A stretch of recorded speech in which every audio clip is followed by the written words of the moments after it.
N'allons pas jusqu'à exagérer. Le point qui me touche le plus, ce n'est pas ses contradictions, ce n'est pas ses commentaires.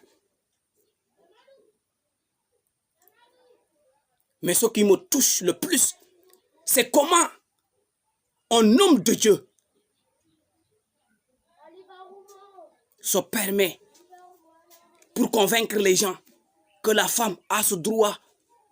La femme est appelée à cela pour convaincre les gens à cette tâche.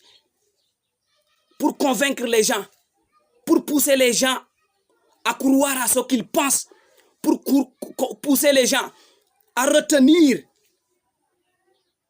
son raisonnement, bien qu'il n'ait pas fondé, ils se permettent de demander aux gens c'est quoi le sexe du Saint-Esprit. Bien aimé, ça c'est exagéré, trop exagéré même.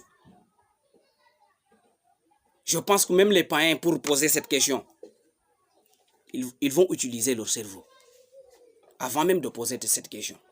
Mais comment un homme de Dieu peut-il comparer à ce qui est esprit et chair? Alors que la Bible nous dit ce qui est né de la chair est chair et ce qui est né de l'esprit est esprit.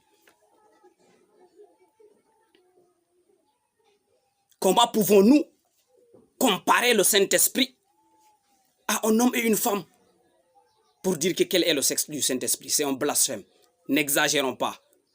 Face à de tels propos, il nous est impossible de se taire. Nous ne pouvons pas supporter ces injustices. Il nous est impossible, bien-aimés. Face à de tels propos, nous ne pouvons pas nous taire. N'exagérez pas quand même. Ignorer, c'est vous. Vous pouvez l'ignorer. Personne ne vous interdit de l'ignorer. Personne ne vous interdit d'apporter des commentaires comme vous voulez.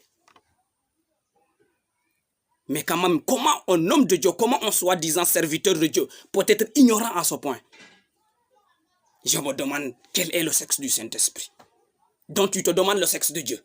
Toi, homme de Dieu, tu ne connais même pas Dieu. Parce que je pense que si tu connaissais vraiment Dieu, si tu connaissais le Saint-Esprit, tu ne te poserais même pas cette question.